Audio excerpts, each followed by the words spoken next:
the game on Night of the Champions.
The wonderful AMB Arena is the setting for Ring 4 Night of the Champions. We have got 9 fights for you in total, starting with 4 which are free to air, then culminating in 4 bouts with multiple world titles on the line.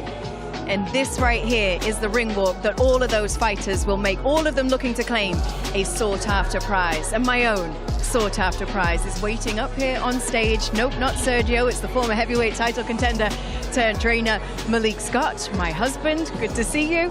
And of course, former world champ, the Latin snake, Sergio Mora. You get to third wheel. Isn't that nice?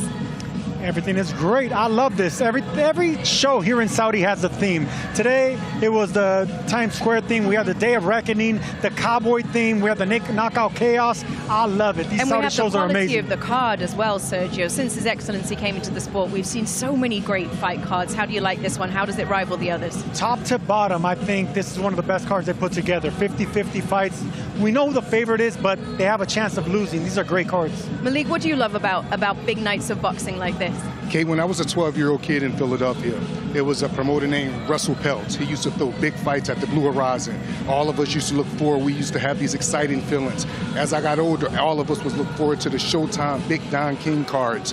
But the difference between those days and these times is the matchmaking. All of these fights are 50-50. Even your favorite fighter may be the A or B side, he have a chance at losing tonight, and that's what boxing is about. And that feeling of excitement that I had when I was a 12, 13-year-old kid is back. Yes. All right, we've got a great night of boxing for you ahead. Remember that the only way to see the whole event is to buy it at DAZN.com/boxing. In the meantime, the first portion of our undercard is free to air, and it features these 4 fights for you. We open the show with Juan Carlos Garito versus Barca Sewanyana.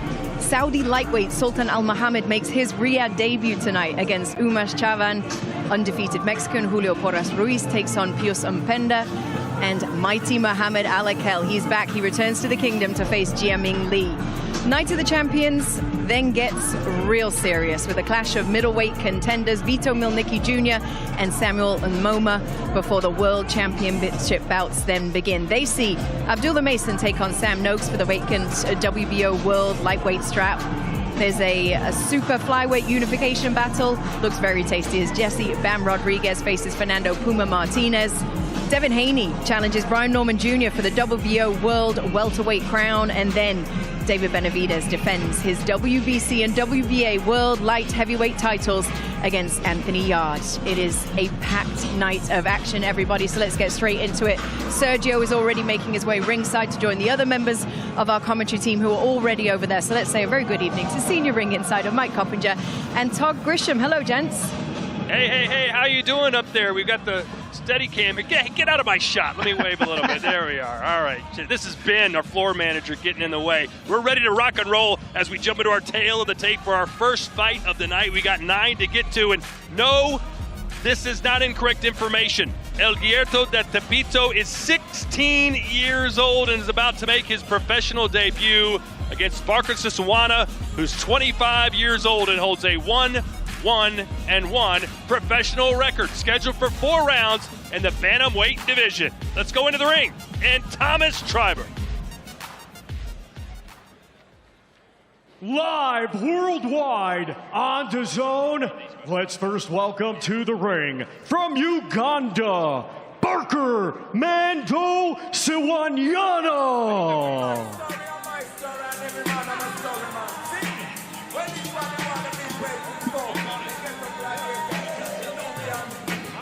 Well, Mike Coppinger, welcome ringside here. Barker Sisawana, 1-1-1. He's brought here to test Juan Perez Hierto. What can you tell us about him? Yeah, Barker Siwanyana.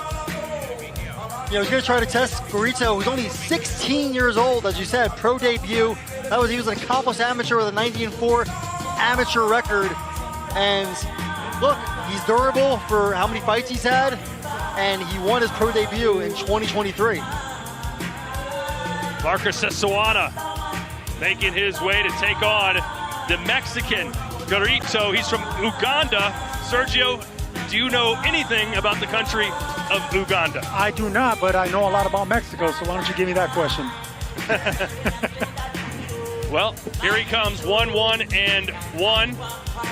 After winning his debut fight back in 2023, he lost his second fight and then got a draw last December against Johnson Cato. This is obviously the biggest stage he's ever been on and will be trying to make his country proud here. He is the underdog, no doubt about it. He was not brought here to win, was he? No, he's not. He's the B-side. And if you want to make a name for yourself in these 4-round fights, you have to start off fast because you're supposed to be the slaughtering lamb, so you want to upset the apple cart, do something great early in this first round. Show them that you're here to mean business.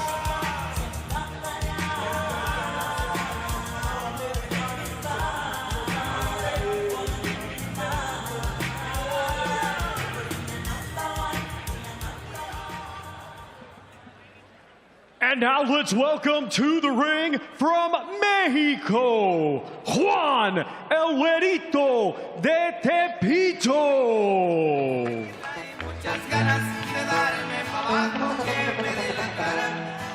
El Garito de Tepito. Sergio, translation, please. El Güerito de Tepico, the blonde kid from the city of Tepito. And he's got the SpongeBob outfit on. And he's only 16 years old, Sergio. In the United States, you can't legally be a professional fighter until you're 18, so he's getting a 2-year head start. It's a lot different in Mexico, and a lot of fighters usually go down there. Devin Haney was one of the fighters that went down there. Brian Norman Jr., who we're going to see later. They go down there, Mexicali, TJ.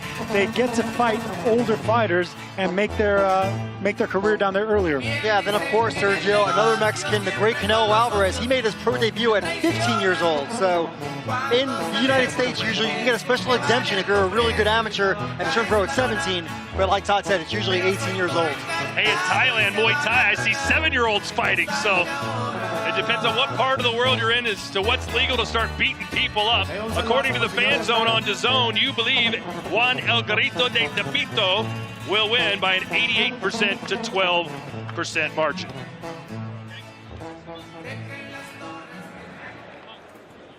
Ladies and gentlemen, welcome to the ring for Night of the Champions from A&B Arena in Riyadh, Kingdom of Saudi Arabia. We get things started with 4 rounds scheduled in the bantamweight division. It is brought to you by Riyadh Season, Sella, Ring Magazine, Frank Warren for Queensberry, and Eddie Hearn for Matchroom Boxing. Along with their premium partners, Saudi Tourism Authority, STC, Saudi National Bank, Dr. Suleiman El Habib Medical Group, and Saudia. Their strategic partners, Meyer United, Arroyo Cruises, Sadia, Lucid Motors, SHG, and Azure. Their main partners, Pepsi, and Arena Fitness Innovation, and their commercial partner, Prime. The 3 judges assigned will be Jerry Martinez of Puerto Rico, Manuel Oliver Palomo of Spain, and Dan Rex Taptason of Philippines. Our referee in charge will be Miguel Angel Canul of Mexico. Introducing first, fighting out of the blue corner, he comes to the ring wearing white trunks and weighed in officially at 115.3 pounds. Coming to us from Bwaise, Uganda, he brings a professional record of 1 win, 1 defeat, and 1 draw. Ladies and gentlemen, please welcome Barker Mando Sewanyana. And his opponent across the ring, fighting out of the red corner, he comes to the ring wearing yellow with white and weighed in officially at 116.9 pounds. He had a stellar amateur career, and now at the age of 16, he makes his professional boxing debut.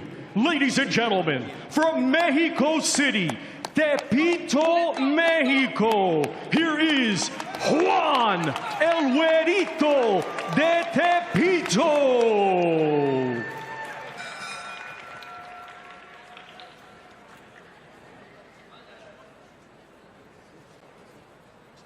Okay, guys, remember what I told you in the rooms. Recuerda lo que platicamos en los vestidores. Obey at all my commands. Obedece mis instrucciones en todo momento. Choquen los guantes, suelta los dos.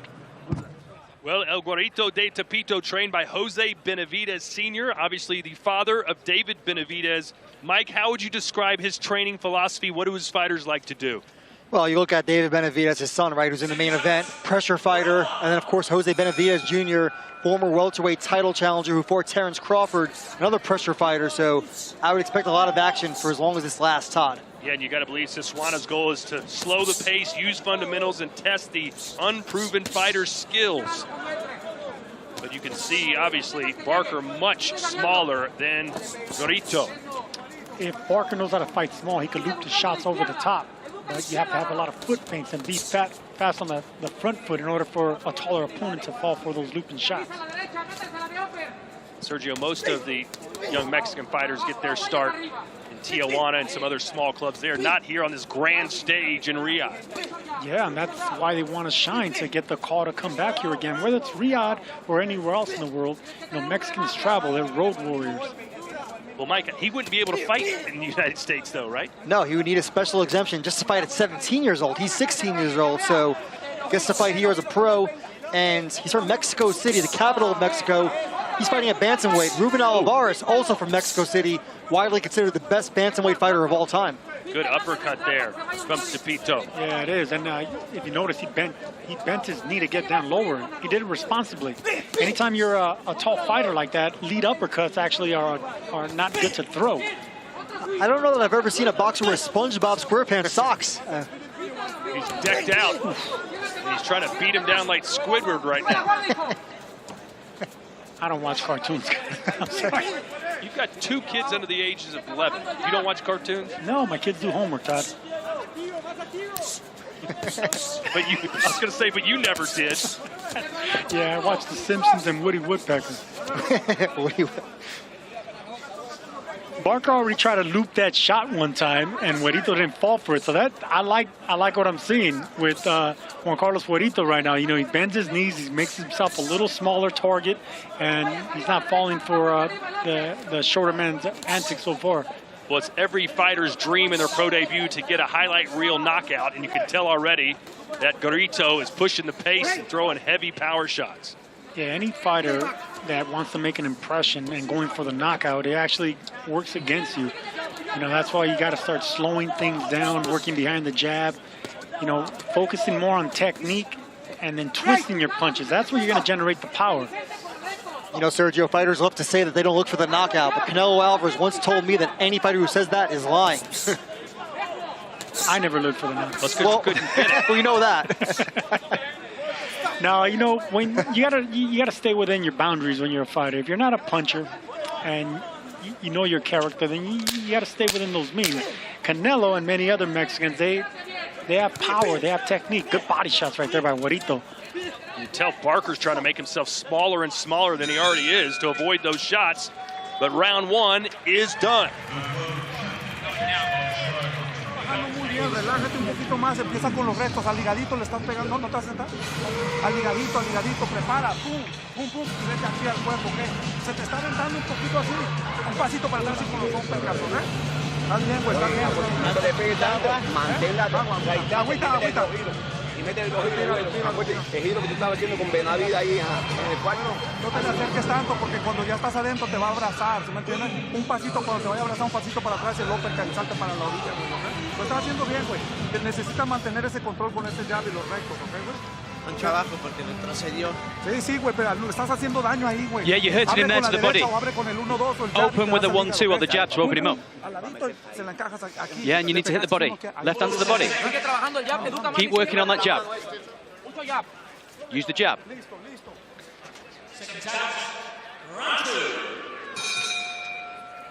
Gorito told us yesterday when we asked him how he's feeling about his pro debut, he said, I'm not gonna lie to you, I'm feeling some pressure, I'm nervous, but I'm happy. Sergio, if he wasn't feeling nervous, there'd be something wrong with him, right? No, you gotta have the butterflies. You gotta be a little antsy to go out there and impress, but you want to take your time. You want to use your jab, and that's what they wanted in the corner. Use your jab, slow things down, and make yourself smaller. Focus on technique. Typical Mexican fighter, Sergio, moving forward, using pressure. Yeah, not seeing a lot of jabs from Gorito so far. A lot of left hooks, though.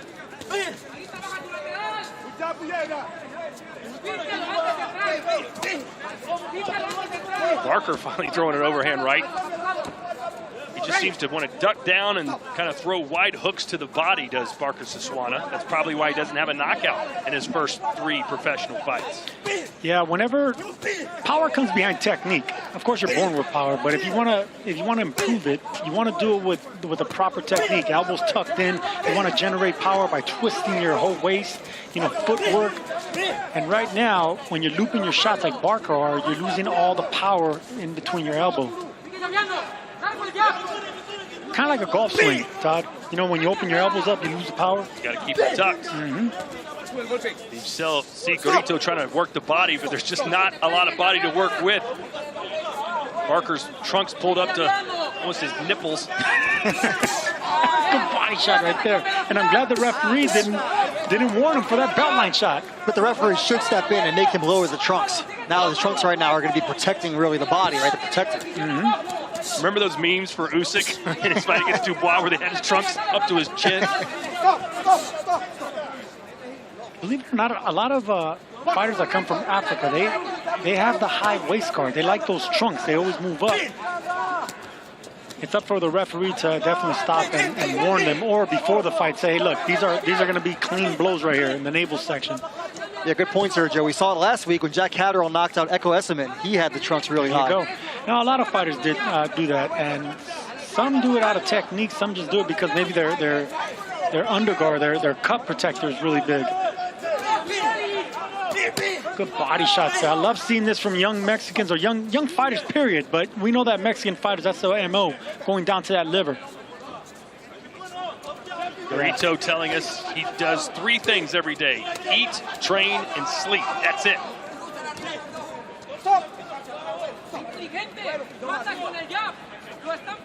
I'm sure he prays somewhere in between there too, Todd. And eats too, probably a little bit.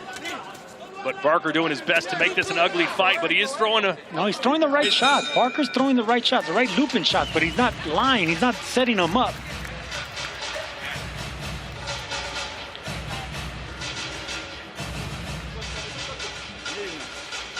Well, you can buy it right now, and why wouldn't you? At DAZN.com/boxing, the Ring 4. We've basically got 4 main events coming your way, headlined, of course, David Benavidez, Anthony Yarde, Light Heavyweight Championship of the World.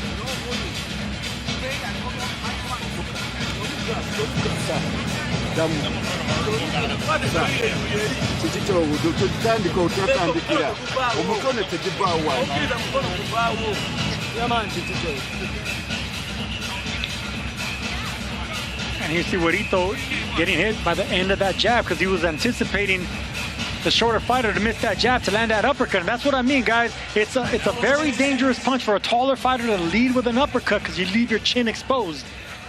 Barker didn't take advantage of that with a hook, but if he does that again, look for Barker to loop and hook his shots. If you're just joining us, Juan Perez Garito, Ooh, good shot there. better known as El Garito de Tepito, is making his professional debut at the age of 16 years old. Yeah, and Todd, at 16 years old, he is the youngest Mexican fighter ever to fight outside North America as a pro. And there's that looping shot by Barker, getting closer and closer to landing. Should Tepito be backing off him a little bit, Sergio, to be able to extend those arms? He seems to be content getting on the inside and throwing hooks. You know, it all depends how you like fighting really short fighters. Most boxers, I know I didn't go forward with shorter fighters. I let them fall off balance, looping shots. So I would jab and get really patient and wait for them to make a mistake. Is that what Anthony Joshua is going to do to Jake Paul? You saw the height discrepancy there and that stare down. At least in the first round. He can't just go out there, you know, trying to loop the shots, because Jake Paul, you can bet all he's going to be doing is looping that overhand right. That was close to the back of the head, that shot from Garito. He keeps throwing that lead uppercut, and you know, he's not paying for it, so he keeps throwing it, but I would like to see him set it up with a jab or a lead right hand, then come up with the uppercuts. With short fighters, you got to make yourself smaller, bend your knees, and then alternate to height as well. You got to give him different looks. That way he's always guessing, is the taller fighter going to fight my level, or is he going to fight taller? And you didn't like fighting shorter fighters. You'd rather fight tall guys, right? I hated it. I fought a guy that was 6'5" one time, and I loved that. But I'd rather fight that than a 5'5" guy. Good. Nice footwork. Yeah, good pivot there. You don't see that from a lot of Mexican fighters. He does seem to have good footwork. You can see him always switching his feet like that. But a big moment in the life of Barker Siswanya, fighting out of Uganda, getting to come here to the international boxing capital of Riyadh. Bright lights worldwide on DAZN. You know, his family and friends in his home country are watching right now. Yeah, and he's been game, Todd. You know, he's been in there, ducked a lot of these punches, bending well. I like the fact that Guarito's not really throwing hooks, because if you're hooking with a shorter fighter and you miss, you're going to be vulnerable. So keep it with straight shots. And if you're careful, the uppercut. See, there you go. Nice combination. And the hooks were to the body instead of the head. And he's standing at range a little bit more now, getting outside now. He can hit Barker, but Barker can't hit him.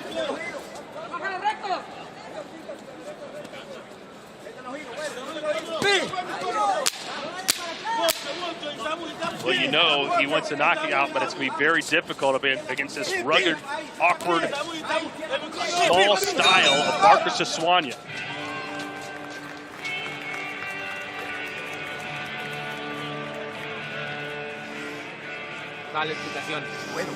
Okay. She's doing well. Let's work hard this round. High guard. You're going to start this round on the initiative. Very early. I want you to make sure you get up close. Don't give him too much distance. When you hit him with 2 or 3 there, that's where you hurt him. Don't just mess around by showing one single shot, by throwing one shot. Combinations, that's what we need. More combinations.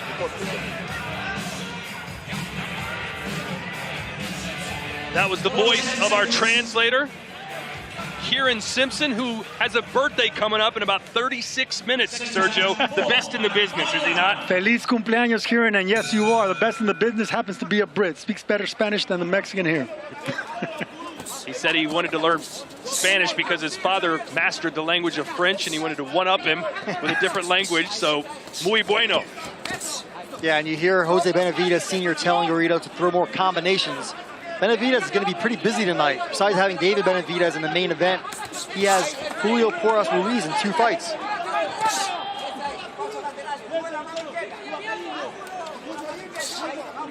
He loves that uppercut, doesn't he, Sergio? Yeah, he does, but now he's stepping back with it. He's throwing away a jab, stepping back for Siswanya to actually step into it. So now he's boxing smart, the way a tall fighter should be fighting.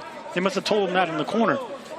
You know, if you're going to throw that right uppercut, let him fall into it by stepping back just a little bit where he can set that trap. Boy, Siswanya awkward. Just does not quit moving, ticking back and forth.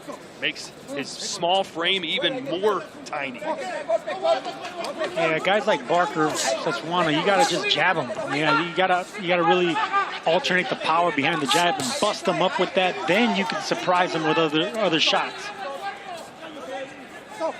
Keep it with twos and fews. Lead right hand, double jab right hand. Try to keep it as basic and simple as possible. They're taking a point away.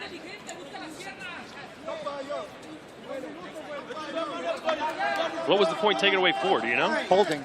He's holding a lot on the inside, and Carito was getting frustrated by it. I think it was a good call by the ref. And now you could see Guerrito actually throwing body shots, not both sides. And of course, that footwork trying to get an angle. And now you could see why Barker got point taken away. He is holding. Never met a person with the first name Barker. Of course, Bob Barker, last name, and Darren Barker. But this is Barker Siswanya. Good right hand from Juan Guerrito. Barker Mayfield. There you go. That's Baker Mayfield. Oh, Baker. All right, that was close. Just an R off. Yeah.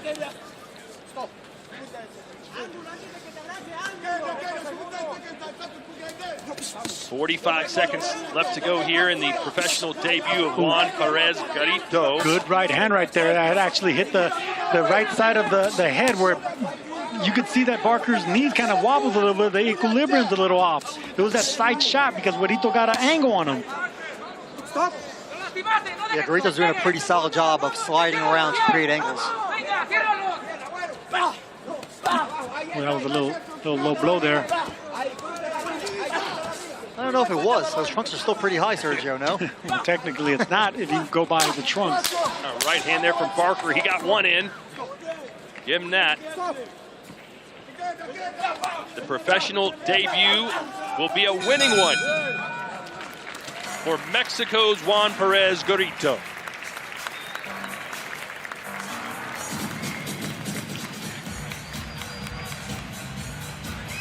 Well, ladies and gentlemen, Abdullah Mason and Sam Noakes. The countdown is on. This is one fight that either man could win their world title. If Abdullah Mason gets the job done, he will be the youngest world champion in boxing today at the young age of just 21. That's coming up on Ring 4, Night of the Champions. What a way to open up this card, man. Two undefeated fighters, young, strong, hungry, fighting for a world title.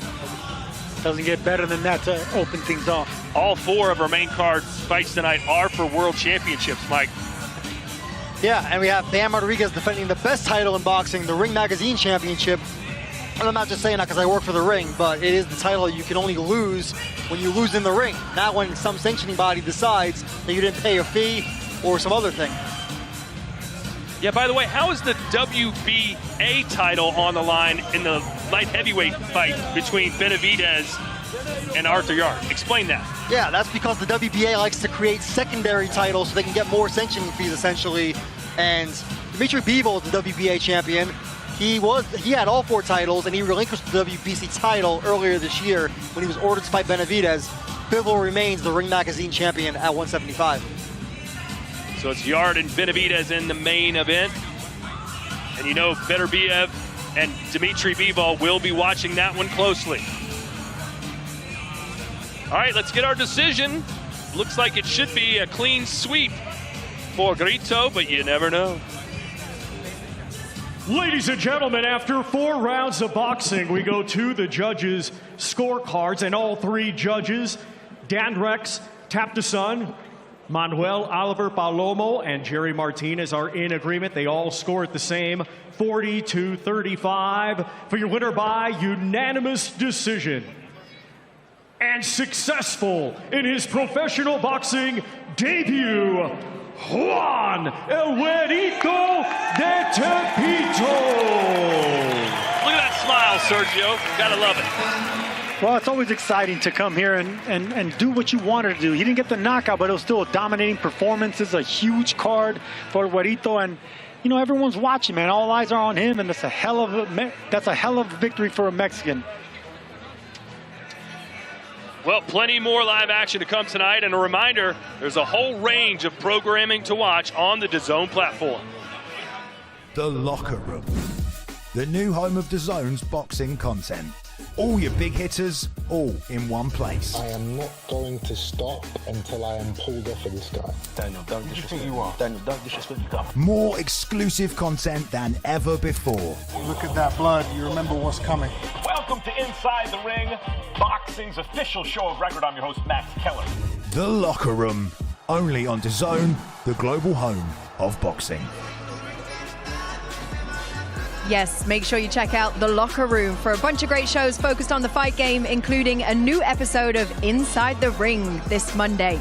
Unwrapped looks back at all the best moments of the week captured here on DAZN, and Raw is a behind-the-scenes look at everything that transpires on Fight Night. The latest edition will focus on what happens here in Riyadh at Ring 4. What's about to happen right now is our second fight of the night, so let's head back over to Todd with the tail of the tape. Let's go.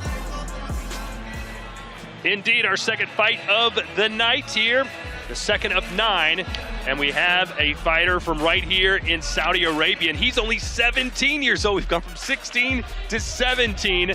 Al Muhammad taking on Shivan, who fights out of India. He's 3-1-1. This will take place in the super featherweight division. Back in the ring, and Thomas. Let's first welcome to the ring from India, Umesh Chavan.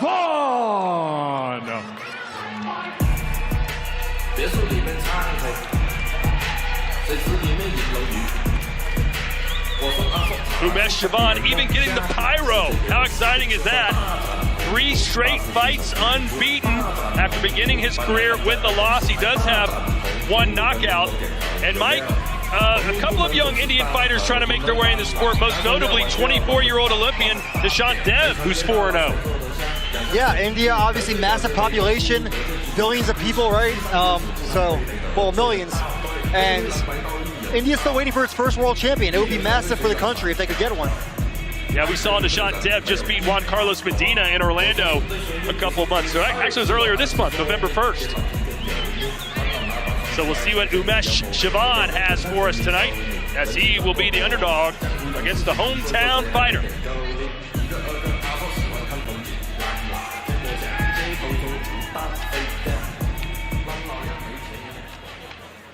And now let's welcome to the ring, from right here, Saudi Arabia, Sultan El Nino Al Mohammed.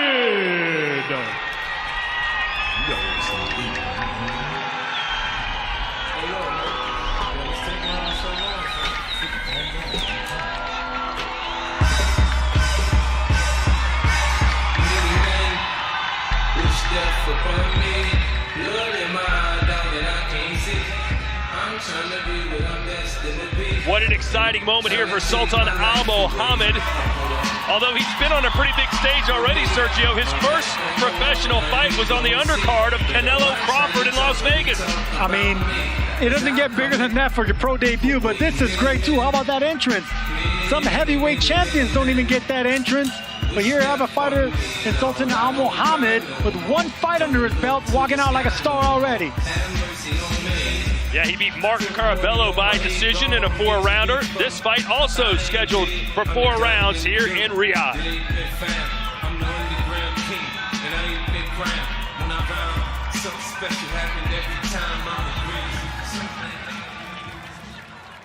Ladies and gentlemen, this bout is scheduled for 4 rounds in the super featherweight division. Brought to you by Riyadh Season, Sella, Ring Magazine, Frank Warren for Queensberry, and Eddie Hearn for Matchroom Boxing. Along with their premium partners, Saudi Tourism Authority, STC, Saudi National Bank, Dr. Suleiman El Habib Medical Group, and Saudia. Their strategic partners, Meyer United, Arroyo Cruises, Sadia, Lucid Motors, SHG, and Azure. their main partners, Pepsi and Arena Fitness Innovation, and their commercial partner, Prime. The 3 judges assigned will be Jean-Robert Lane of France, Jerry Martinez of Puerto Rico, and Mike Ross of the United States. Our referee in charge will be Edward Goyantes of the United States. Introducing first, fighting out of the blue corner. He comes to the ring wearing blue with silver and weighed in officially at 129.9 pounds. Coming to us from Mapusa, India, he brings a professional record of 3 wins, 1 defeat, and 1 draw. Ladies and gentlemen, please welcome Umesh Chavan.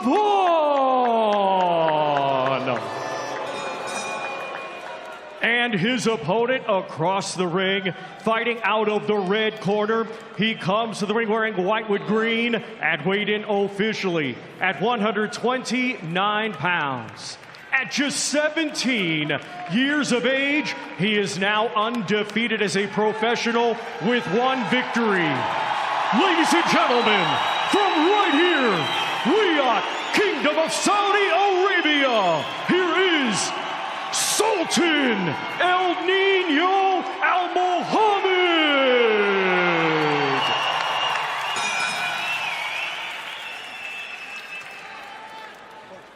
Gentlemen, here and above is legal blow. Here and above is legal blow. Obey my commands at all times. Protect yourself at all times. Good luck. You heard the ovation for Sultan Al Mohammed fighting in his hometown. What a rush this has to be. Yeah, and his first time fighting here, like Sergio said, he fought on the Canelo Crawford undercard. That was in Las Vegas. And you see Abel Sanchez in the corner, one of the best trainers in the sport.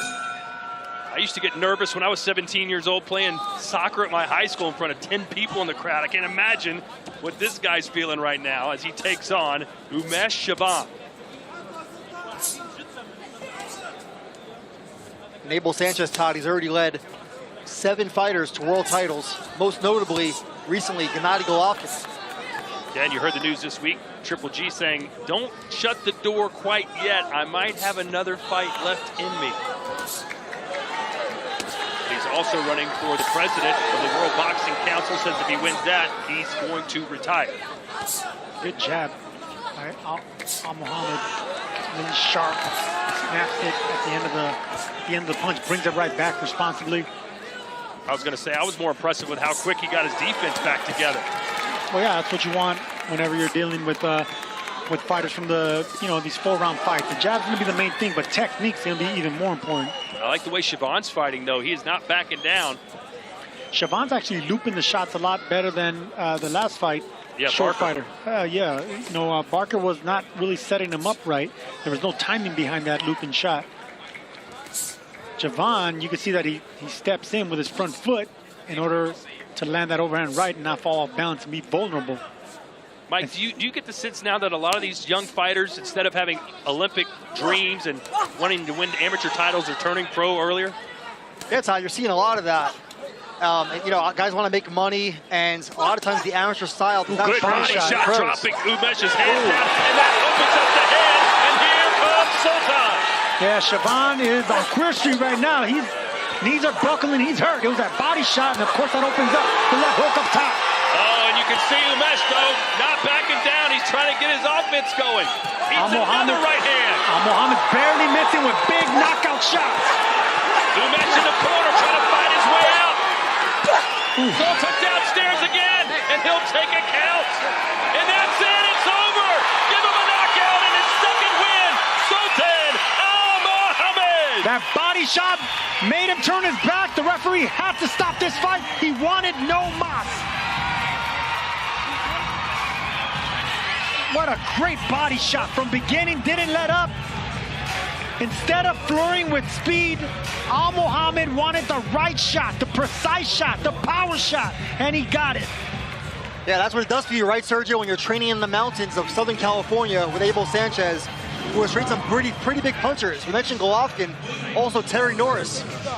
I met Abel Sanchez and Big Bear at Summit Gym when I was sparring Terry Norris. And yup, you got it, man. He makes champions and he trains them hard. And of course, he digs down everything behind the jab responsibly. And look at this body shot. Boom. I say it all the time. Body shots make cowards of us all. And you could see Siobhan just turned his back instinctively. Didn't want no more of that pain. And that shows the inexperience of Siobhan. I don't think he wanted to quit. He just thought he would get a standing 8 count instead of taking a knee.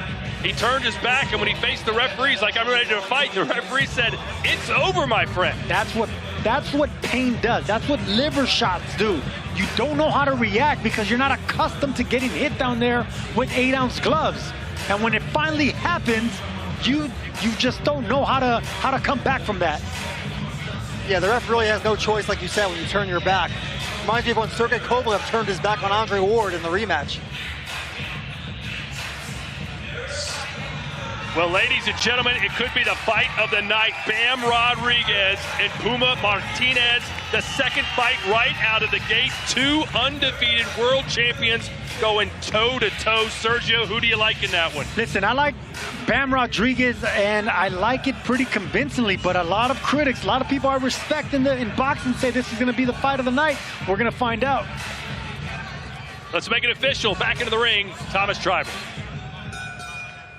Ladies and gentlemen, here is the official time. 2 minutes, 5 seconds of round number 1. Our referee in charge, Edward Collantes, stops the contest. Therefore, your winner by way of technical knockout. From Riyadh, Kingdom of Saudi Arabia, Sultan El Niño Al Mohammed. El Niño, the kid growing up in front of our eyes right here in Saudi, loves them here. I like what I saw, man. Normally when you see fighters with just 1 or 2 fights in these 4-rounders, their technique is a little bit off. They fall off balance. They smother their power, but not Sultan. I love what I saw, and that's exactly what you get when you're sparring in Southern California and you have Abel Sanchez in your corner. You just grow up a little bit faster. Still 3 more fights to come in our free-to-air portion of the show. Go to DAZN.com/boxing to purchase the rest of Ring 4 Night of the Champions, the latest unmissable event on the home of boxing, which welcomes a new star next week. I'm Ben Whittaker, and I fight only on DAZN. The ring, and the Surgeon Whittaker. He's flash, he's flamboyant, he's going to be different. Love him or hate him, he's become almost must-see TV. Welcome to the ring, and the Surgeon Whittaker. He's flash, he's flamboyant, he's going to be different. Love him or hate him, he's become almost must-see TV. He's precocious. Very confident, some will call it arrogant, very relaxed style about it. It's show business, he wants to entertain. He's going to put bums on seats, you know, and people are going to watch him. A lot of people say I'm disrespectful, I shouldn't do this, I shouldn't do that, but it's all part of boxing. Everybody has their own style, and for me, I'm Ben Whittaker, I've got my own little sauce. Boy, does he love to slice and dice. Got the whole package, I've got the skills, got the speed, got the charisma. The belts ain't going to pay the bills, but I do want them as well to hold up my jeans. So for me, it might sound greedy, but I want everything. Now join DAZN and Matchroom, I can show how good I really am. Watch my fight live, only on DAZN. Well, Ben Whittaker's Matchroom debut against Benjamin Gavazzi is just one of the great fights coming your way next week. Tomorrow we head to Albania. Luka Plantic defending his WBC International Super Middleweight strap against Shadiri Bawogi. Then next Saturday, top Dutch prospect Gradus Kraus faces Rostam Ibrahim for the IBF European Light Heavyweight title. And in Mexico is Julio Luna versus Dante Jardon. We don't have long to go now until the start of Ring 4 Night of Champions. You can see here the approximate ring walk times for our 4 world title fights. The only way to watch those fights is to head over to DAZN.com/boxing and buy the event. But for right now, for our 3rd free-to-air fight of the night, let's head back over ringside to Todd and the team over there. And quickly we move on. How about the pace of this show? We're on fire right now as we jump to the super middleweight division and another Mexican fighter, Porras. Did you hear how I rolled those two R's for you, Sergio? Well, it took a lot of practice, but about time you got it right. The 24-year-old unbeaten, very impressive, 13-0 with 9 knockouts, facing Impinda, who's 28 years old, 11 wins, 4 losses, and 5 wins coming by way of knockout. Back to Thomas Driver. Let's first welcome to the ring, from Tanzania, Pius Impenda, JR9.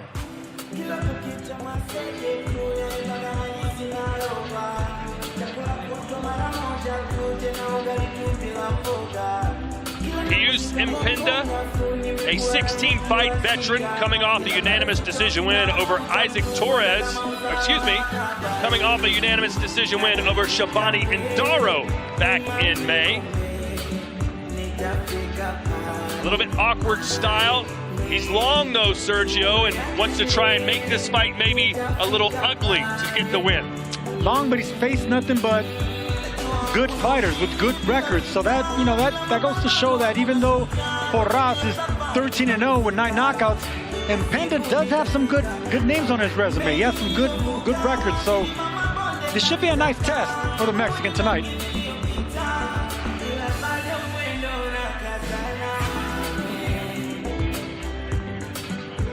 Pius Impenda has been keeping a very positive attitude all week, always seems to have a smile on his face. Let's see if he'll still be grinning ear to ear after this fight's over.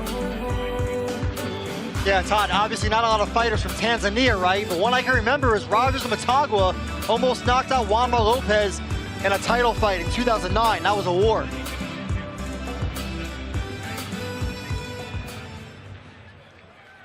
And now let's welcome to the ring, from Mexico, the undefeated Julio Diamante Porras.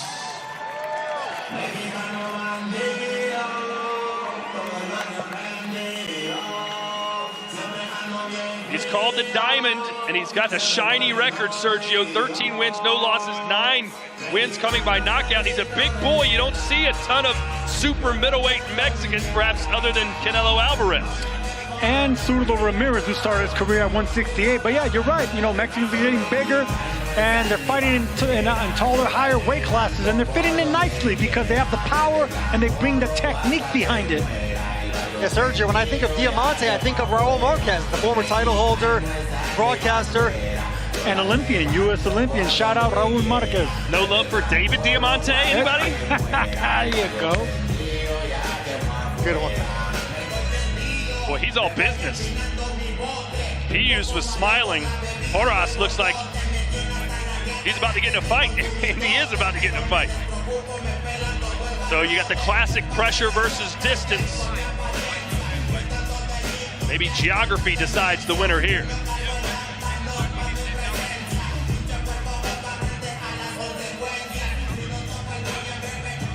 Ladies and gentlemen, this bout is scheduled for 6 rounds in the super middleweight division.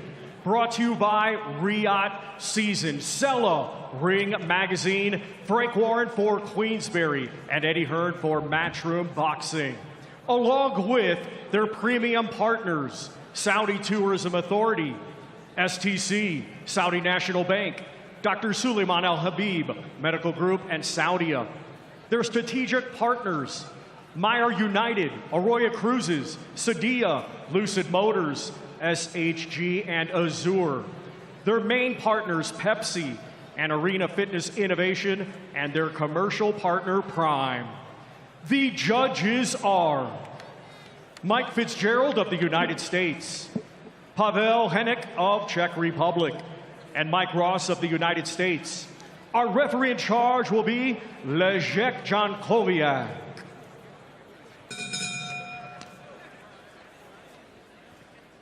Introducing first, fighting out of the blue corner. He comes to the ring wearing gold with black and white and weighed in officially at 166.12 pounds.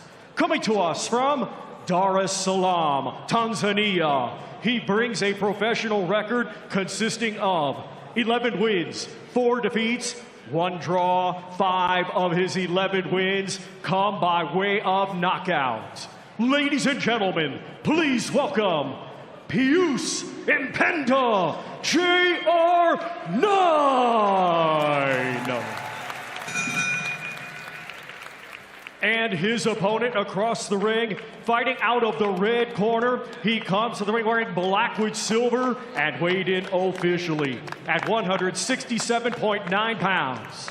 Hailing from Hermosillo, Sonora, Mexico, he brings an undefeated record with 13 wins. 9 of his 13 wins come by way of knockout.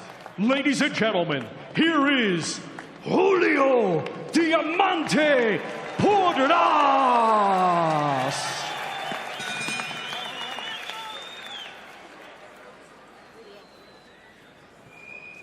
Boxers, you received my instructions in dressing rooms. Obey my commands at all times. Protect yourself at all times. Everything from bed line and up is okay. Everything from bed line and up is okay. Touch gloves. Good luck to both of you. Once again, Jose Benavidez Sr. in the corner. This is his second fighter of the night. He has the main event, obviously, of course, as well, with his son David in action. And Porras coming off a first-round knockout in his last fight against Isaac Torres. You know he'd love to get another one here. And the height difference is staggering right here in this weight division. But you could see it, I could already tell that he's fighting responsibly tall. You know, he didn't come looking for that right hand on the shorter fighter. He's actually the one backing up, you know, flicking that jab, wanting Impenda to throw something and fall off balance. It's got to be some kind of record, right, Sergio? 2 fights already with Mexico versus Africa. Yeah. And much taller Mexicans. Good body shot. See, that's what I'm talking about with responsible tall fighting. Bending your knees like that just to go to the body of the shorter fighter. You know, when you're that much taller than your opponent, you got to fight responsibly tall. You know, you can't just stay in one height. You're bound to get timed. Well, Sergio, you talked about this before, that Mexican style is getting a little more culture with Zurdo Ramirez kind of leading the way. It's not just, I'm tougher than you are, I'm going to outwork you. It's a little more refined.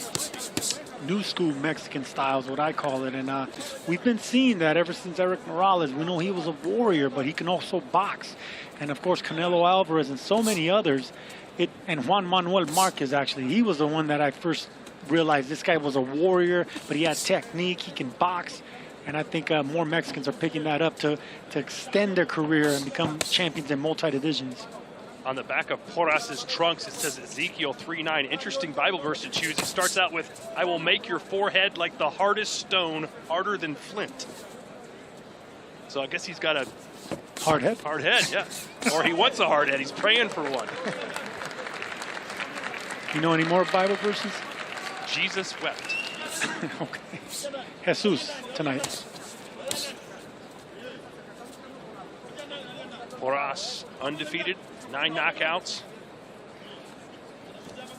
A lot of fights. Good jab. Yeah. Boy, Pius Impenda finally throwing something, but he's got to get much closer and throw much higher. Almost needs to jump to throw. But Joe Frazier made a career out of doing that.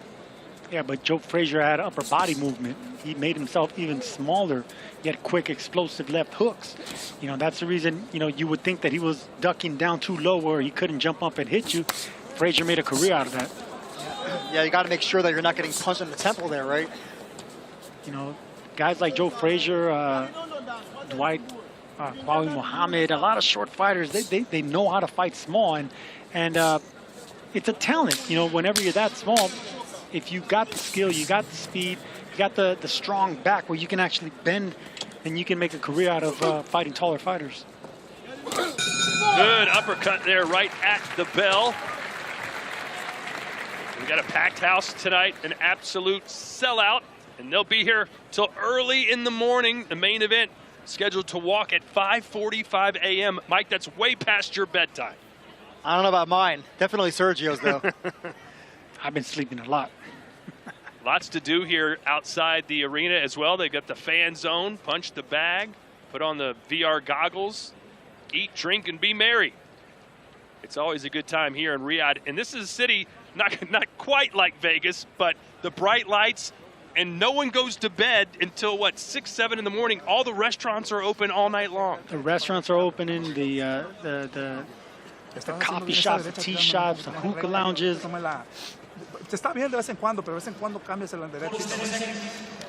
It's okay now and again, but make sure you land in shots, you know? Seconds out. Round 2. Round 2 scheduled for 6. Our previous fights were 4-rounders. So we're inching up, and of course the main card tonight, all 4 of the fights will be scheduled for 12 rounds. Which fight, Mike, are you most looking forward to? Tough to pick just one, Todd. I think the fight that could steal the show is Bam Rodriguez versus Fernando Martinez. That has action written all over it. Yeah, I think maybe the sleeper fight's the one right out of the gate. Noakes in action against Abdullah Mason. Both of those guys full of confidence, Sergio, and they both think they're going to get a knockout. You know what? It's not going to bring the same weight as, say, a Brian Norman and Haney, but yes, I agree with you. Whenever you have undefeated fighters like that, they're so hungry from different parts of the world. You know, they want to defend that. Oh, and they're fighting for a world championship. So I agree with you, man. I think Sam Noakes and Abdullah Mason is going to be something special. Yeah, Abdullah Mason, 21 years old. Always looking for a knockout, both fighters too, so don't expect that to be a distance. The crowd really pulling for Pius Mpenda, who's giving him something to cheer about here in round 2. Yeah, he does, because he finally made himself even smaller, broke that distance, and went straight to the body of the taller fighter. Yeah, these guys are really starting to trade in here now. Best Mexico versus Africa fight I can think of, Abner Mares versus Joseph Abeco. I think our friend Mares threw about 30 low blows in that fight. He pulled an Andrew Galata. Foul pole. Julio Paras, 24 years old. Still plenty of time to grow into that big frame.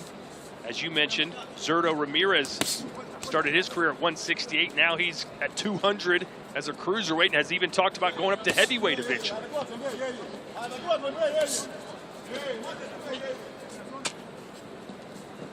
Looking forward to seeing Zurdo back in the ring, coming off the surgery. Rumors are he might be in action in February, or in January rather. Nothing booked yet. Nice step back by Julio Porras. That shows his athleticism. He stepped back, bent his knees, made himself smaller, and threw a right uppercut. That's how you do it responsibly, by checking your technique, being out of range of the smaller fighter, and a sharp one shot. Some news for you, Todd, right here. I'm hearing that Zurdo could be fighting Robin Safar next. Really? Obviously, he had that knockout of Sergey Kovalev. You are the insider. Yeah, we saw Safar in action recently. Went the distance against the fighter we thought he was going to knock out. Sergio had some trouble. Yeah, I think he's going to evolve and learn from that fight, because he has a lot to offer, man. I like Robin Safar. I like everything I see with him. Just kicking it to another gear. But I'm glad he's getting a big fight.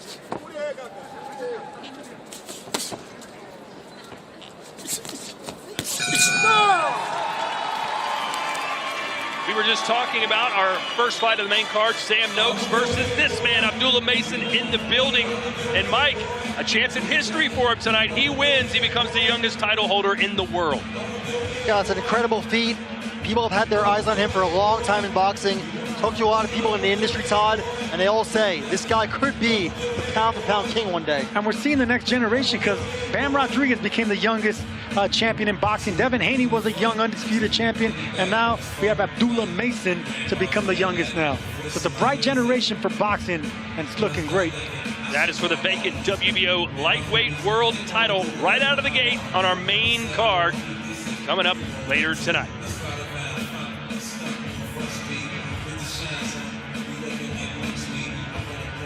Bonus 10 seconds.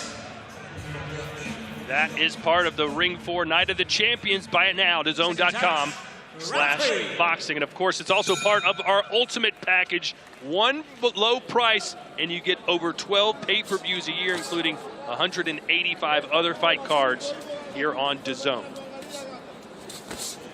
That's what I want to see more of from Mpenda. you know, stabbing at the body of the long torso of Porras. You know, a lot of small fighters, you don't think about them throwing the jab, but Mike Tyson even said the most important punch for me was my jab. Yeah, but you have to have quick feet. You know, the thing about Mike Tyson, he was explosive with his feet. He would square up, he would turn southpaw, and then he would double and triple jab his way in. That's something short fighters need to do, not just throw one jab. You got to double, triple up the jab. You have to have fast feet to break that range and distance. Are you seeing anything special from Porras that makes you think maybe he could be somebody? Not yet. Quick hands. He's responsible with his range. He fights responsibly, but no wow factor yet. But it's difficult fighting short fighters like Impenda, so you know it takes a while to adjust.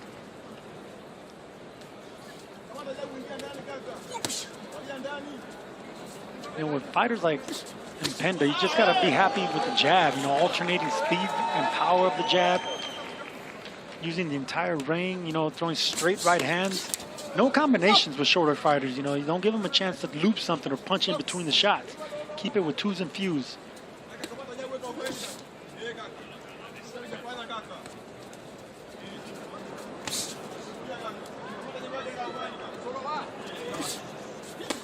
Boy, anytime Impenda can get close and land a punch, the crowd will respond. They're cheering for the David in this David and Goliath matchup. That was a good stabbing jab by Porras. It's rare you see such a tall fighter like that jab to the gut of a much smaller opponent.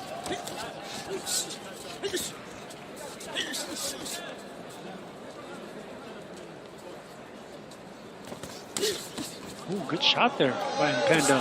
Ooh, again. The crowd, I told you, they come to life. They want to see Impenda pull off the upset here. Impenda set that looping shot with two body shots downstairs, got the elbows down and the guard down on Porras, and he came over the top. Sly fighters of Impenda. Yes, Sergio, you just called it moments ago, right? When you're the shorter fighter, you're taller, you have to be wary of that. Still to come, our featured preliminary fight, Vito Milnicki Jr. and Samuel Moa.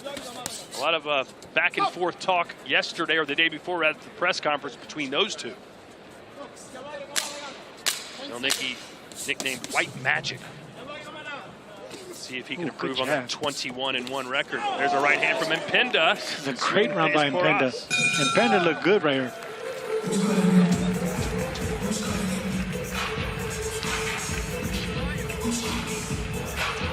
And we say hello ringside. Todd Grisham, Sergio Mora, and Mike Coppinger here.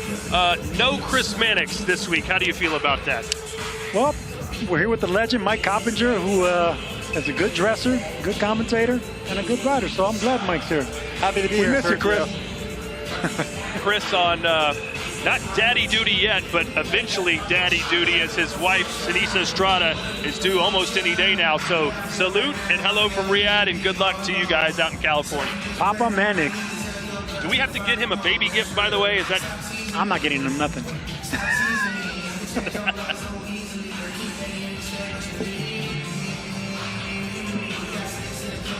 Bonus 10 seconds.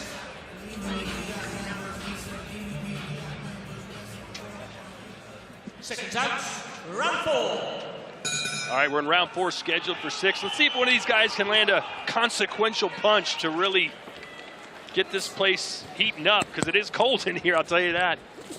Well, I like the way Impenda finished the last round. It seems like he's getting closer and closer to getting what he wants to do, and that's breaking that distance, not fighting at the long range of Porras, and of course, looping the shots. But it starts with body shots that Impenda did on both sides. See right there, he tried to loop the shot, but he didn't set up with body shots. Just past midnight local time here in Riyadh.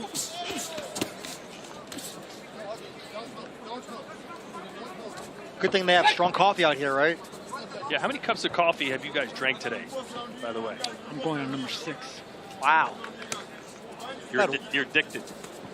No, I just love the coffee, and I slept a lot. Mike, one of our first trips over here, Sergio went to a beverage stand, took a sip of it, said, this is some of the best coffee I've ever had. And the guy who gave it to him said, it's tea. Classic. There's the shot. Right hand from Impenda. Man, getting really close to landing that solid. I would love to see if he lands it clean on the tempo. I want to see how the legs of Porras are going to respond. But Impenda's getting closer and closer. See that? Yep. And you see Porras has those hands down. Yeah. Porras just needs to jab, man. He's in there with a stubborn, short, explosive fighter in Impenda. So just be happy keeping him on the outside of that long range. Double and triple that jab. And try to set him up with that big right hand. And it was actually just the anniversary earlier this week of that incredible knockout, Sergio Martinez, when he looped that shot against Paul Williams, the taller man. Knockout of the year, face down on the canvas. Impenda, 5 knockouts in his 11 wins, so not a ton of power, but he has got some KOs under his belt. Ooh, good shot. He just ate one there. Impenda has the right idea. You know, he's punching between the shots of the longer arm Porras. He's trying to time that overhand right. He keeps inching that front foot closer and closer. You know, not being at mid or long range. Clever fighter, Impenda. Yeah, doesn't seem like a lot to be excited about for Porras. Really hasn't put his stamp on this fight. Yeah, he neglected the jab. You know, he's pawing the jab out there, but I would be busting up the shorter fighter with the jab, man. Just, you know, punching from the taller stance, making yourself a little smaller, but everything behind that jab, you know, make him run into the hard shots. Alternate it with speed, with flicking jabs, and then surprise him with the shotgun jab.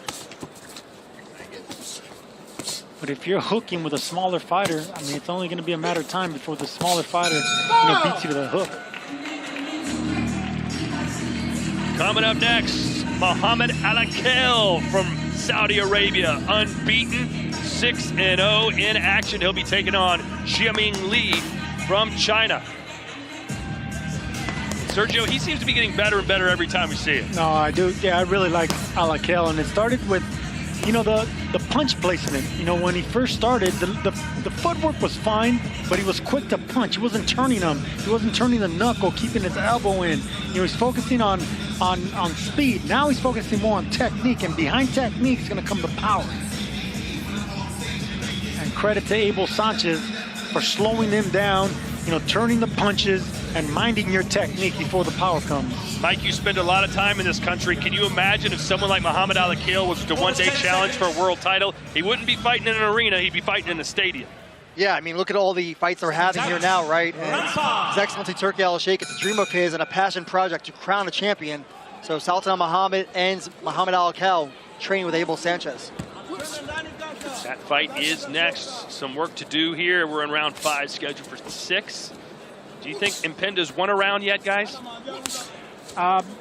Maybe one, yeah. But he's in several rounds, and especially the later rounds. Well, if he's got one round, if he wins the last 2, could have a draw. There's that right hand. There's that right hand, and that's because Porras let him in. He let him in too close, and that's credit to Impenda. Ooh. And that time he led in with a jab, which created the opening, and this is where he wants to be. Caught him again with a right, and Porras does not look too good right now. Looping both shots now because now he already figured it out. He got the formula. He broke that long distance. He's inside the reach, so now he's looping both hands and landing cleanly. You can see Porras didn't like those shots now on the back foot boxing. And he's doing a nice job, I think, of dipping his head when he throws the overhand shot. That's what you have to do. You know, you got to tuck that chin in and swing for the fences, but do it responsibly. You threw a lot of those against, I think it was Alfredo Angulo. No, I threw a lot of those, period, because I would make myself small. There you go. That's a shot right there.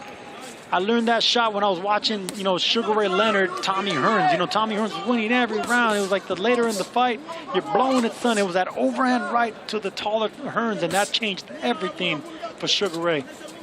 And now you see some blood trickling from the nose of Julio.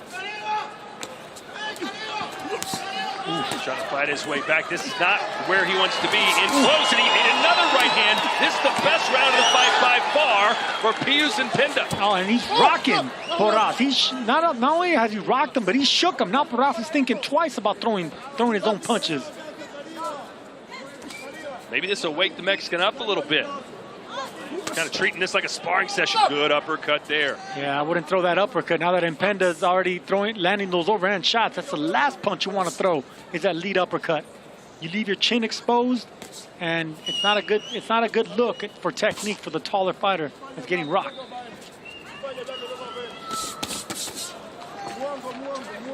Porras with a combination there. I haven't seen a ton of those from him.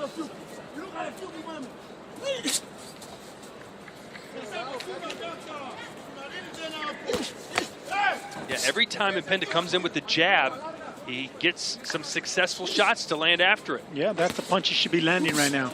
You know, you got to hide that overhand right. You know, Porras has already felt it. He's expecting it. Now you gotta hide it. You gotta be more, manipulate your opponent into that overhand shot and do that with jabs and foot feint. Big round for the Tanzanian.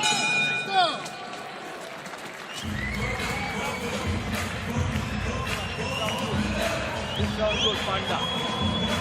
Good one. This round good. Last round more push. This round you're good. This round okay. But stop it. Stop it, brother. You need to stop it. Stop it. Okay, stop it, please. Stand, you want water? There's an uppercut coming around the guard, alternating the attack by the shorter fighter in Impenda. And there's the shot right there. All three punches in the book. Uppercut, right hook, and then looping shot over the top. Clean shot. You can see that Porras is feeling those punches. He got the respect. Impenda needs to continue doing this and attacking the taller fighter. Yes, obviously Impenda won that round. You hear his corner telling him, stop him. And that shot was right on the temple, Sergio. It doesn't matter how good your chin is. You get hit on the temple, you could go down very easily. Absolutely, especially for tall fighters. You know, they're not accustomed to getting hit with looping shots by shorter fighters. Their legs betray them sometimes. That's what happened against Anthony Joshua, right? When he fought Andy Ruiz, another shorter fighter. That's what happens with taller fighters, period, because, you know, they don't take the looping shots as comfortable as shorter fighters. They can't hide it. See how all easy it is to see? Sweat flying, you heard the crowd ooh. He felt that one. Just like Joseph Parker and Bacoli right here in Riyadh. There you go. So what's your strategy if you're Porras right now, Sergio, after coming off that tough round 5? I would go back to the basics, and that's the jab. I mean, you got all that height, you got all that reach. You just got to flick that jab out there. You make the shorter fighter who's already getting aggressive, let him run into your jab. Bust them up with that jab. But see, that's all he's been doing, Porras. He's just been flicking that jab, touching that jab, poking that jab, but he's not really committing to that jab.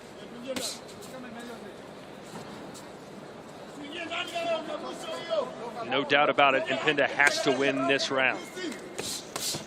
And it still might not be enough.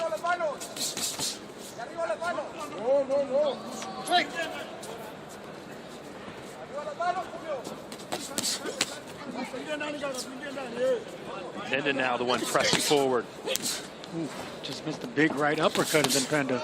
Boy, he is swinging for the fences, and he has to. That's what his corner told him to do. As he should. Momentum has changed. Now it's Impenda going forward, being the aggressor, looking for the big shots. Julio Porras certainly lucky that this is only a 6-round fight. Nice right hand again. And Porras is leaving himself wide open as he follows through with these power punches. Yeah, momentum has definitely changed. This is Impenda's round, and the momentum has switched. You can see that Porras is respecting and backing up, feeling the hands of Impenda. Good thing this isn't an 8-rounder, or Porras would be in some real trouble losing on the cards. Yep, that's what Kopp just mentioned. I agree.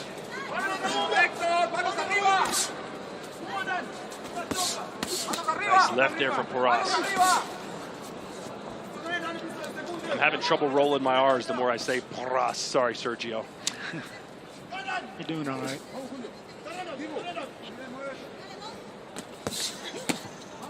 A rare body shot from Impenda.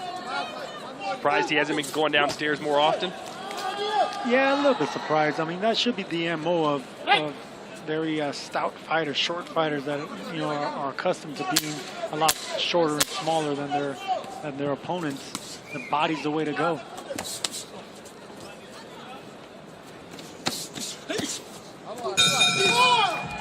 And that will do it as Paras bounces off the ropes. So you've got to believe Impinda most likely won those last 2 rounds, but did he sneak one of the first 4 and earn a draw? We'll find out here momentarily. But want to remind you of what's coming up straight ahead on our main event of the evening. Brian Norman Jr. and Devin Haney. This is Haney's first fight at 147, and he goes right after a champion, Sergio. Do you agree with that strategy? I agree with the guts of Devin Haney, and you could just look at his resume, and this guy hasn't, he hasn't avoided anyone. It's champion after champion. You gotta give the kid credit, man. He turned a dream into reality. Not a lot of happy faces in the corner of Paras right now, and for good reason. And you asked me early in the fight if I'm impressed with what I'm seeing, and I couldn't really pick out anything, Todd, because there's a lot of work to be done with Julio Paras right now. And one of the things is upper body movement. The thing about Mexican fighters, they have great upper body movement. They work on their lower back. They know how to go under punches. Paras was a little bit too stiff. Didn't use the jab enough. Fought to the smaller man's stature and got hit with those looping shots. It wasn't the type of performance where you can go away and say, all right, there's something to work with there. There's a lot that Julio Paras needs to work on. Let's hear what the judges had to say, and for that, we're back in the ring with Thomas Triber. Ladies and gentlemen, after 6 rounds of boxing, we go to the judges' scorecards, and all 3 judges, Mike Ross, Mike Fitzgerald, and Pavel Hennick, are in agreement. They all scored the same, 57 to 57. This bout is a unanimous draw. Well, there you go. He did win one of those early rounds, Sergio. Yes, he did, and I'm glad the judges gave him credit for it. This wasn't a good performance by the undefeated Julio Paras. And Impinda, I mean, what can you ask for? He was a B-side. He was brought here to lose, and a draw is a victory for the Tanzanian fighter. Well, it's been quite a year here on DAZN. We've had some incredible nights across the globe, and 2026 promises more of the same.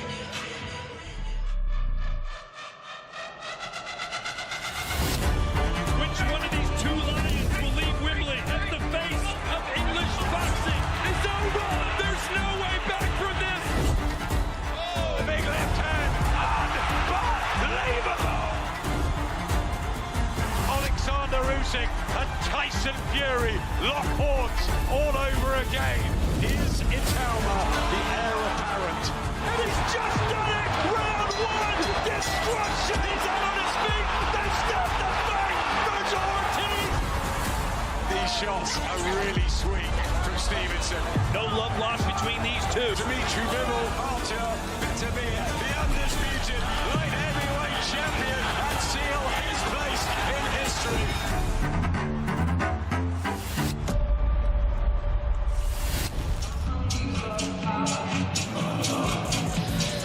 Well, we close 2025 back here in Riyadh with Ring 5, Night of the Samurai, featuring pound-for-pound stars Naoya Inoue and Junto Nakatani. 2026 then begins with an eagerly anticipated rematch between Amanda Serrano and Erica Cruz. The Magnificent 7, headlined by Moses Italma against Jermaine Franklin. That comes your way on January 24th. And we got more still in February.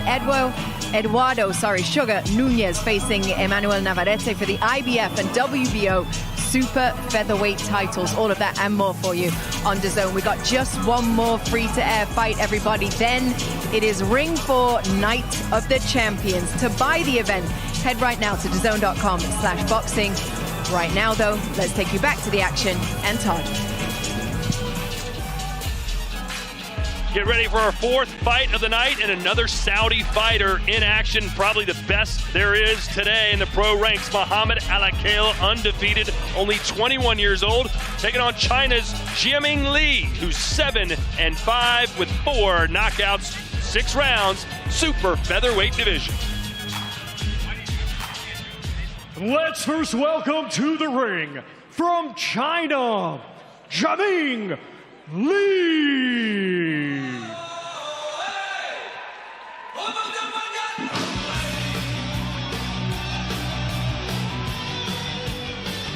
From Zhuhai, China, the tough veteran who likes forward pressure, Jiaming Li. Some other famous Chinese professional fighters you may have heard of, Zhu Shiming, the Olympic champion, and of course the Big Bang, Zhang Zheli, who's fought here in Riyadh several times. Yeah, Zhang Zheli, last time he was here in Riyadh, knocked out by Guy Caballel with some big body shots. Caballel back, trying to reopen that Germany market next month on DAZN. What have you heard about the Big Bang? We saw him do so well against Deontay Wilder. Where does he go now from here after losing to Caballel? Sorry, I meant to say January on DAZN for Caballel. But for Zhang, look, I think he's still in the mix for some big fights. Yes, he's in his 40s now, but he's a big name, and I'm still waiting to see a fight in China. Yeah, he said he wanted Anthony Joshua in China one day. Doubtful that happens now, but you never know.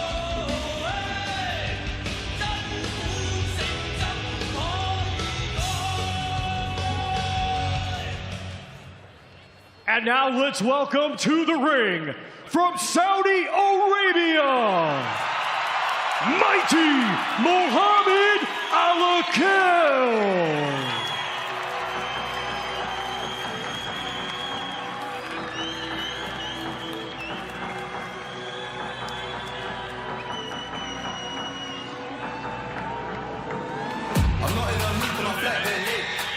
Mohammed Al-Akel, the Riyadh-born prospect training in Big Bear. He's tall and technical, coming off a 10-round decision win over Travis Crawford on the Crawford-Canelo card in Las Vegas. And 83% of you on our DAZN fan zone believe he'll get the job done. Sergio, what do you like about it? Well, I like the fact that in his 6th fight, he was able to beat Travis Crawford in a 10-round fight. So I like the fact that they have confidence for such a young fighter, already going 10 rounds, but he's learning fast. He fights behind a long jab, good in and out footwork, and he follows instructions. That's the main thing I like about Al-Akel. He listens, he learns, and he's evolving nicely. Abel Sanchez, his trainer, his 2nd fight of the night.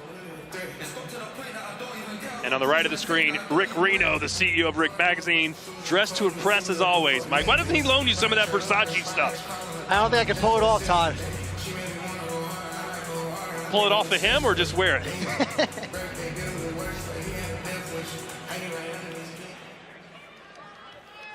Ladies and gentlemen, this bout is scheduled for 6 rounds in the super featherweight division. Brought to you by Riyadh Season, Sella, Ring Magazine, Frank Ward for Queensberry, and Eddie Hearn for Matchroom Boxing. Along with their premium partners, Saudi Tourism Authority, STC, Saudi National Bank, Dr. Suleiman El Habib Medical Group, and Saudia. Their strategic partners, IR United, Arroyo Cruises, Sadia, Lucid Motors, SHG, and Azure. Their main partners, Pepsi and Arena Fitness Innovation, and their commercial partner, Prime. The 3 judges assigned will be Nawaf Al-Mohammed of Saudi Arabia, Mike Fitzgerald of the United States, and Leszek Jankowiak of Poland. Our referee in charge will be Pavel Henek of Czech Republic. Introducing first, fighting out of the blue corner, he comes to the ring wearing black with gold and weighed in officially at 132.3 pounds. Coming to us from Zhuhai, China, he brings a professional record of 7 wins, 5 defeats, with 4 of his 7 wins coming by way of knockout. Ladies and gentlemen, please welcome Jiaming Li.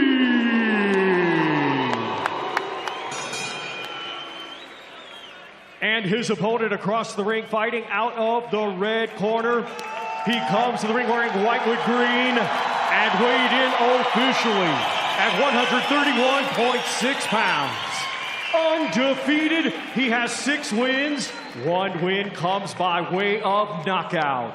Ladies and gentlemen, from right here, Riyadh, Kingdom of Saudi Arabia, here is Mighty Mohammed Al-Akel.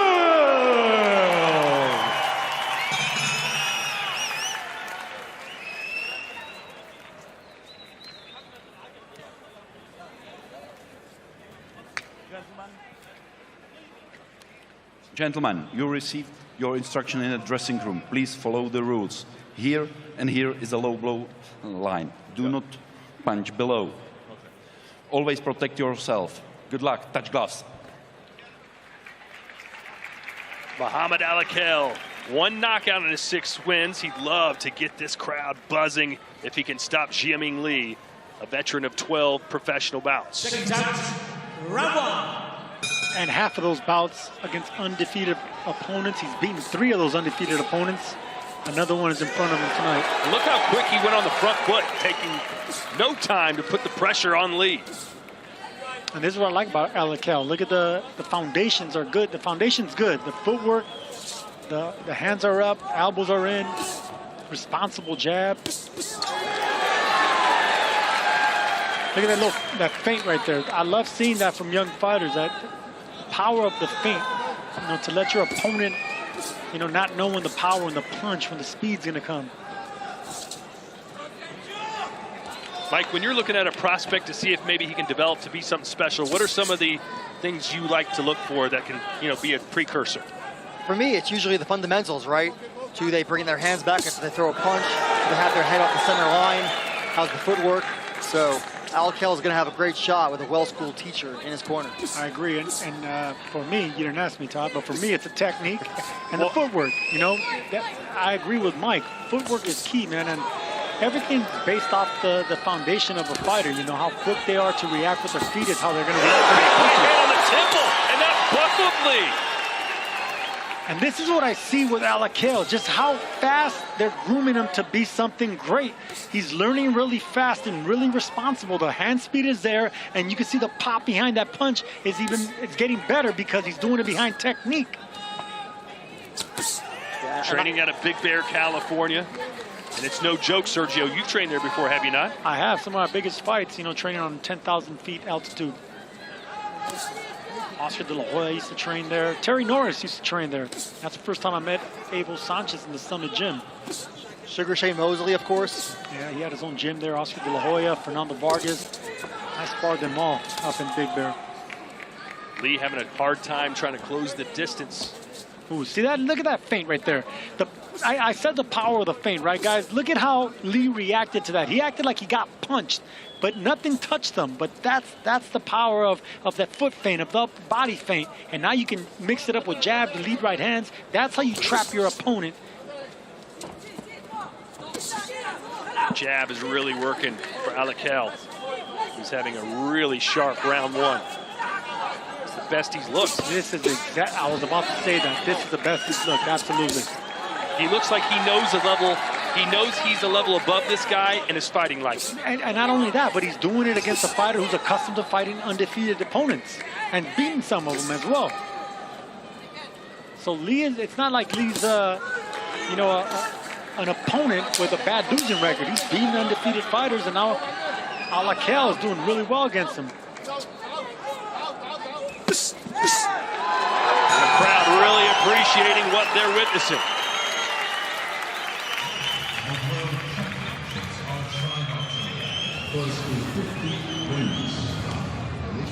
Very, very good. The only thing I want to see now is I want to see the right hand a little bit more here, okay? Even if it's just one shot, it's okay. The next one is here, and then right back up the middle. Bounce it off his chest, okay? Very, very good work. Jab, double jab sometimes. Spit. Huh? Right below you. Double jab it sometimes. Okay? Yeah. Sharp boxing by Mighty Mo right there. Look, slight foot feint, step back, lead right hand. That just looks like a fighter that landed a right hand. But look at that little slight feint, slight step back, came back right on the tip of the chin. That's fluidity, that's timing, and of course that's something they work out over and over in the gym and execute it perfectly. And Sergio, you heard Abel Sanchez in the corner there asking for more of those right hands and for a double jab. Let's see what kind of closer he is, Sergio. Correct me if I'm wrong, but Lee looks like he's ready to go. Well, he is coming off a knockout loss, so I would go for it if I was Alakel as well. Remind him of that knockout, remind him of that loss. And if he gets it, he's going to be with the right hand. Jab is on point for Alakel, who is tall and technical. And Lee just can't seem to find anything to work offensively. And that's what I wanted to see from Alakel, the hooks now, because we know that he was a good straight shooter, you know, jabs and right hands. Now he's becoming more of a combination puncher. Start throwing the left hook behind that long two, and then maybe open up that right uppercut. For Alakel, it surely is a dizzying crash course into boxing, right? You're 21 years old, you're leaving your country, going halfway around the world to train. He almost swung out of his shoes. Lee is hunching forward with his elbows open, and uppercut right down the middle is open. So hopefully Alakel can see that. You know, jab his way in and throw that right uppercut right from bottom to the top. See right there, there's a wide opening from bottom to top. Lee has his elbows way open. Even though his temples are covered, everything else from the bottom is open.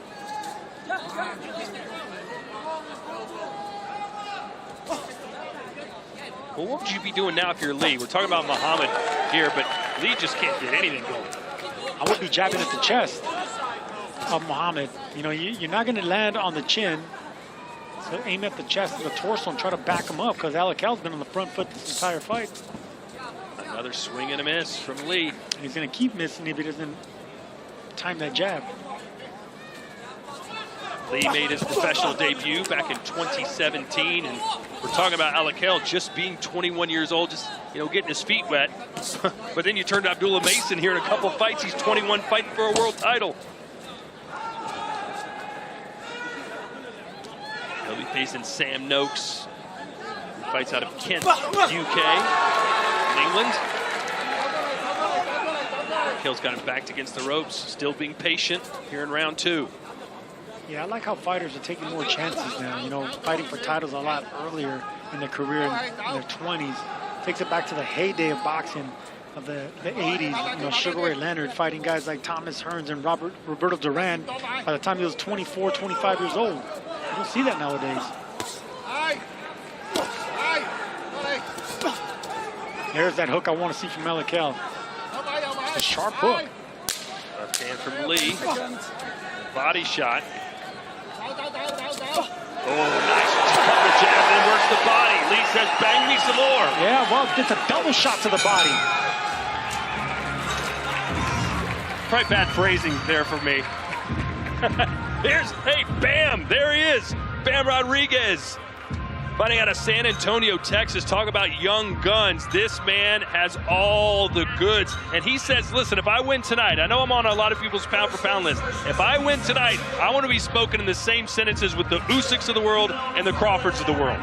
And I agree, because this man has taken every challenge given to him, knocked off a lot of these 4 kings, and now there's another king in front of him from Argentina and world champion. Yeah, Fernando Martinez, you know, he's no stranger to traveling around the world. 2 title fights last year in Japan against Kazuto Ioka, a really quality fighter. So I think he's ready for this, and he is battle tested. 4 belts on the line, including the Ring Magazine Super Flyweight Championship. Martinez promising a knockout and a belt to take back to his country in Argentina. Round 3 here between Muhammad Alakel and Jaming Lee. From the evolution that we've seen Muhammad Alakel from the first fight to this fight, going on the 7th fight now, it's night and day, guys. It really is night and day. From the footwork to the upper body movement to the foot feints to the ring generalship, using the entire ring, to the pressure and defensive responsibility. I mean, in 7 fights, it's night and day. He's trying to bait Lee into throwing something because he's able to clip him almost every time with a counter shot, but Lee's not taking the bait. Well, because Lee's not really trying to be offensive. You know, he's a defensive fighter. He wants Alakel to make the mistakes. And that's why we have this standoff right now. Guys like Lee don't come to win. They come to, you know, compete and hopefully catch your opponent making a mistake. Crowd trying to urge Alakel on, but he's not jumping in there. He's being patient. And what I mean by Jaming Lee not coming to win is... And there it was. He wanted him to throw the punch, and he paid the price, and now he's got him moving. Great body shot there by Alakel. And you can see they threw away 2 punches just to really put some power behind that left hook to the body. That's what I mean by alternating your power. You know, you got to lie to your opponent. You got to touch, pop them hard. You know, you can't always pop every single punch hard because your opponent's just going to get accustomed to power. You fool them into that power shot. And you see how confident Alcal looks. 7 pro fights, but all the fights except for the last one were 6-rounders. In September, nice right hand, and Lee might be ready to go down. Oh, and Lee coming back with the counter left hook. He's not ready to go nowhere yet. The referee was getting close. Yeah, he was. I like seeing that. Okay, now we got Lee. Lee has a little fight left right there. He put some power behind that left hook, trying to catch Alcal come off guard, but Alcal was responsible with that right hand up, blocking his chin. And an ode to Chris Mannix here, who always says, listen, if you don't have that one-punch power, you get a fighter against the ropes, just keep throwing a flurry, and the referee might jump in and stop it. And that's true. He got that from me, by the way. I would say throw away shots. Make the referee stop the fight. Nice shot on the temple. Good shot. Yeah, his equilibrium seems to be a little bit off, Lee. Nah, but you know what? You're right, Todd. Right now, considering that we're dealing with a fighter that's faced veterans, he's lost against undefeated fighters, Lee is going to take a good shot, and he's going to know how to respond when he's hurt. So you gotta just keep him rattled with speed and flurries, and that's what Alcal should do now. Right around the guard with that right hand. A swing and miss from Lee. Boy, he's thrown some wild shots and hasn't come close to landing. Come on.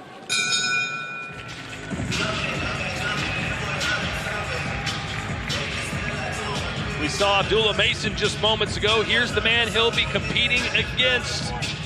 Promoted by Frank Warren at Queensbury, it is Sam Noakes. Mike, what is Sam's path to victory tonight? He's got to work behind the jab. He has a nice power jab, and he's got to make Mason feel his power. Mason's already been down twice in a fight, and that guy couldn't punch nearly as well as Noakes. I'll tell you what's going to be, Todd. Body shot. That's a vicious body puncher in Sam Noakes. If you're going to get the attention of the taller, longer southpaw, it's going to be to the body. Keep those guns checked and keep digging to the ribs if you're Sam Noakes. Is that a little more tape on the knuckles than normal? That was look like 6 inches. Well, it's not done yet. Usually the tape makes it a lot tighter. Almost 10 seconds.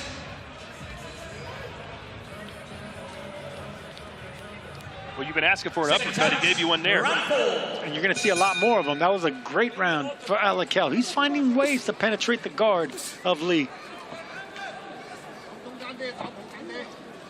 But anyway, this is a 6-rounder. Alcal's last fight was a 10-round fight in his 6th pro fight, and that was on the Canelo Crawford undercard in a stadium. Sergio, that's pretty rare, right? 10-rounder? Yeah, that's what I mentioned in before the fight started, Mike, is the fact that, you know, normally you're fighting 10 rounds by your 10th, 11th, 12th fight. I mean, to have this much confidence to do it, you know, with half a dozen fights, that shows a lot of confidence in your conditioning and the way you're evolving as a pro. Boy, that jab just keeps finding a home. Right, there it is again. There's not many things more frustrating, I would think, Sergio, than just eating a jab over and over. And this is the way Julio Porras should have fought. You know, he's a tall fighter, breaking down a shorter fighter with the jab, trying to be creative. You got to fight tall responsibly. You know, because not just because you have the height, you're going to have the advantages. You got to fight tall. You got to know what punches to throw. You got to know how to aggravate and get your shorter opponent to make mistakes.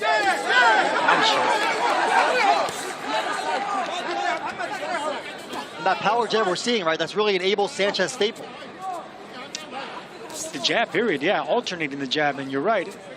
Every trainer's gonna train their fighter to concentrate on the jab, but alternating the jab, throwing different jabs. You know, how to penetrate that high guard. You throw it with the jab, you know, with your finger facing up to the sky. You throw it with the finger, with your thumb facing down to the canvas. After you penetrate that tight guard.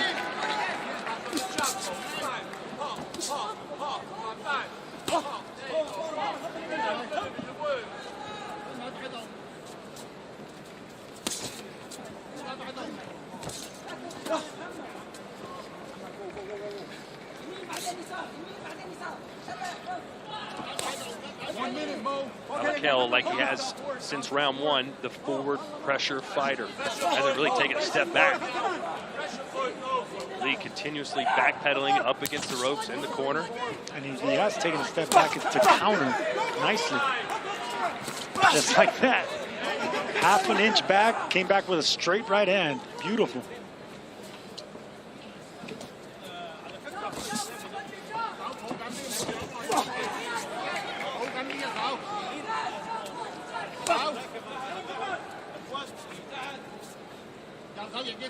Yeah, I'm impressed with Muhammad Al-Akel.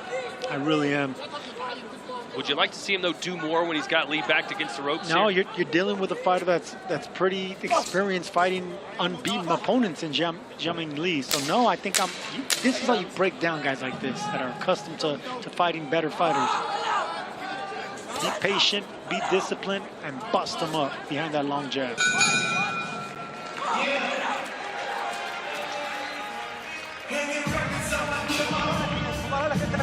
Oh, these people are gonna go to sleep waiting for you to punch. These people are gonna go to sleep. They're bored. You're not doing nothing, man. You're winning the fight easy, but why aren't you working? Come on. 3 minutes is not such a long time. It's only 6 rounds. Come on, man. What are you waiting for? Can I ask that? What are you waiting for? Nothing. Okay, then let's get it done. Come on. I'm not asking for a knockout, I'm asking for work. The knockout will come. But you can't just depend on one shot like you're trying to do right now. You gotta throw punches. You've got great combinations. Why aren't you using them? What are you waiting for? You're sitting there watching, looking at it. Look at this, step to him, make him throw. Come on. Do more than just win, you gotta win impressively.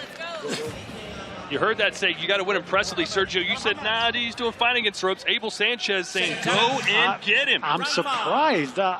He said, I'm not looking for a knockout. I'm looking for combinations. Let your hands go. 2 rounds left. A lot of confidence and urging his fighter to go looking for the knockout. Go looking to hurt Jiaming Lee. Well, look, you got your hometown crowd here, sold out. You're clearly levels better than this guy. There's that uppercut. Take some chances. I can see what Abel Sanchez is saying because Al-Akel is landing single clean shots, but he's not throwing the combinations when he does land. So I get what Abel Sanchez is saying. A victory is not enough. One more fight here on our preliminary card, and then it's the main event. 4 world title fights. Up next, Vito Milnicki Jr. and Senio Momoa. Nigerian who lives in Italy, facing off against New Jersey's Vito. There's a right hand from Muhammad. Crowd saying, all right, go get him. You heard him. If Lee wasn't coming off a knockout loss, I would say maybe be happy with what you're doing with the victory, controlling every round. But since he is coming off that knockout loss in the 4th round, I agree with Abel Sanchez. Pick it up, put it into another gear. You're dominating this fight. You're landing some clean shots, but one is not enough. Lee is accustomed to getting hit with one clean shot. There you go. Let your hands go there. Why back up? There you go. See, that's what I am seeing what Abel Sanchez is seeing now. They were yelling at him in the corner, go, go, go.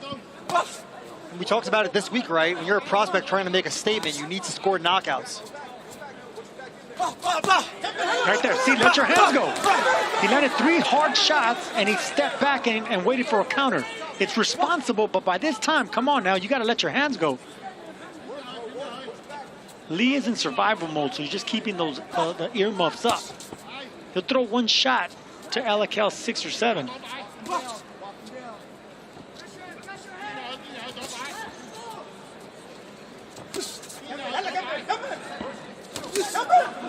Another right hand around the guard from Al-Akel. And another single shot by Al-Akel. Right there, let him go. Let your hands go. This is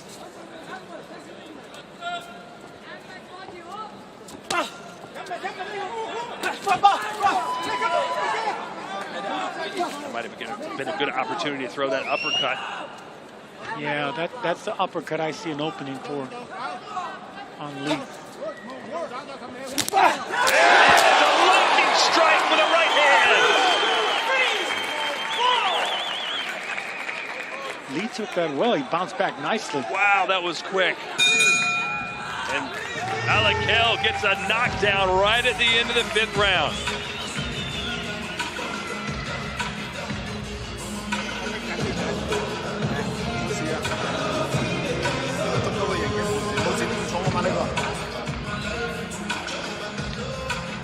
Stepping back, Alakel looking for that shot, and it was a counter right hook.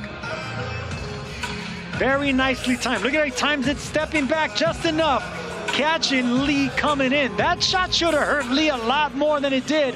I'm surprised he got up that fast. He met the counter right in the middle, puncher or not. When you get hit like that cleanly, you usually get hurt. Keep pushing. What are you getting off him for? Stay on his ass. Can you look 3 minutes throwing punches, can't you? Yeah. I know you can. So what are you waiting for? I don't want to get caught. Let's go. Fuck that. Throw punches. We are just minutes away from our main card starting here on DAZN.com/boxing. Order it now. The Ring 4 Night of Champions. Can Alakel pick up his second knockout in his 7th pro bout? He just dropped Lee at the end of the 5th. Well, if he wants this knockout, he has to start this 6th round fast. Because once he starts getting to the last minute, adrenaline's going to kick in on Lee, and maybe he could just survive and move. So remind him of that knockdown and get on him quickly right there. Let your hands go if you're looking for that stoppage. Yeah, you'd like to see a combination. The 1-2's nice, but how about a 1-2, 1-2, 1-2? There, right there. Let your hands go right there. See, the thing about Alakel, I like the fact that he's responsible defensively. He takes a step back every time he throws 2 or 3 shots. But with a fighter like Lee, you don't need to step back every single combination. Let your hands flow and go. Yeah, be the bully here.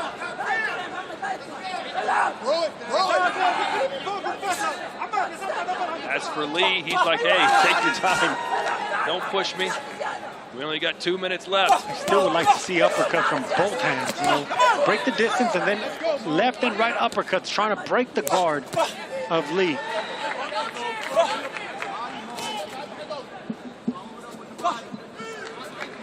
Boy, he's got a good-looking jab, that's for sure.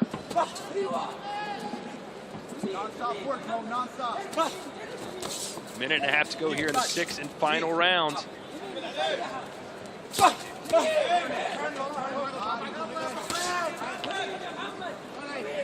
Yeah, Lee really just trying to keep him away with these punches. I think he knows he's not even going to land them. Just doesn't want to get stopped. Don't wait, Look, I'm impressed with Muhammad Alakel. I'm impressed with the thing I'm seeing, the evolution of Alakel. But there comes a time where you do want to see a killer instinct in fighters. You know, you want to see that they have another gear. Like right here, there's what you put into another gear. Let him go. Now Lee might be ready to go. This is what we want to see of Alakel. The uppercut, put it into another gear. Look for the knockout. Be more spiteful with those punches. And now go to the body, right? Everywhere. Look, let him go right there. Rip the body shot, both sides. Get an angle. Now I could see the frustration in Abel Sanchez.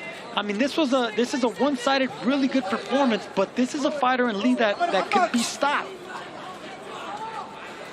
He's got to get meaner, doesn't he? Yes, he does. And you can't teach that. You can't teach meanness. You can't teach that killer instinct. It has to be innate. There's a right hand again, and now he's going to let his hands go. And now Lee's letting his hands go. Lee heard that 10-second clapper. And Muhammad Alakel looks really good, but doesn't get the knockout his corner thought he could get. Look, man, we're being critical, but that was still a one-sided, really good performance. He didn't get the knockout, but Muhammad Alakel deserves a lot of credit for boxing beautifully, doing some good stuff, throwing every punch in the book. Still a successful victory for Alakel. Well, it's Ring 4 Night of Champions comes to a crescendo with an intriguing main event. David Benavidez, Anthony Yarde head-to-head for the WBC World Light Heavyweight Championship of the World. Buy it now, DAZN.com/boxing. And the main man is here, Mike. Yes, there he is. And of course, like you said, he's trying to crown a champion, build a champion from Saudi Arabia. Muhammad Alakel and Sultan Al Muhammad, 2 passion projects. Turki Al Sheikh will be sitting ringside, a passionate and massive boxing fan. Yeah, massive boxing fan. You see Dr. Rakan from Sella next to him, another key figure.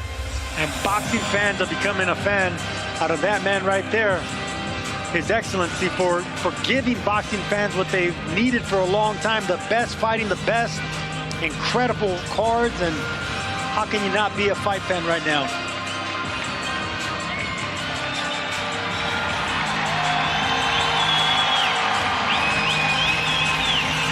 Like he's ready to fight, making his ring walk.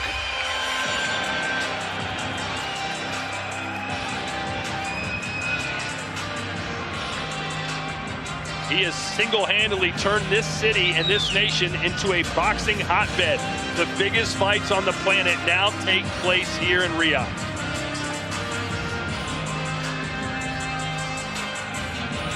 You know, Mike, boxing needed somebody somewhere to do what he's doing. Yeah, there were just so many fights that were not happening with the fractured nature of the sport. Fury Usyk was in talks for years, didn't happen until he came around. Dimitri Bivol and Beterbiev, so.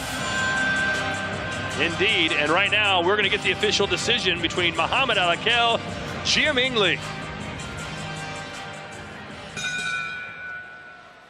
Ladies and gentlemen, after 6 rounds of boxing, we go to the judges' scorecards, and all 3 judges, Nawaf Al-Mohamid, Leszek Jankowiak, and Mike Fitzgerald, are in agreement. They all scored the same, 60-53, for your winner by unanimous decision. From Riyadh, Kingdom of Saudi Arabia, mighty Muhammad Al-Akel. All smiles here in Riyadh as Muhammad Al-Akel improves to 7-0. Sergio, what would you be working on with him in the gym? More uppercuts, left and right uppercuts, and flurries. You know, you're landing clean shots, but let your hands go. Focus on speed, combinations, and listen, continue listening to your coach, Abel Sanchez. You have a great boxing mind in your corner. You just got to have more confidence in what he's telling you, but let your hands go when you're in control. Well, that wraps our first 4 fights of the night. We still have 5 more to come, including 4 world title bouts. But right now, as we look at the ring walk times, Mason and Noakes, 6 p.m. Eastern time. That's 2 a.m. here local, and the main event will walk at 9 p.m. Eastern, Benavidez and Yarde.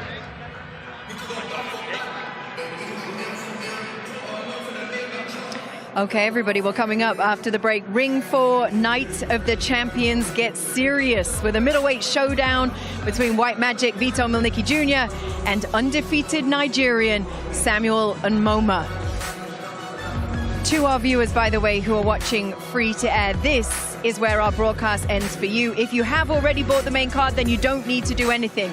If you haven't bought it yet, then the only way to watch Ring 4 Night of the Champions is to buy this event at DAZN.com/boxing. This is one of the best fight cards of the year, if not the best, and it's one that you certainly do not want to miss.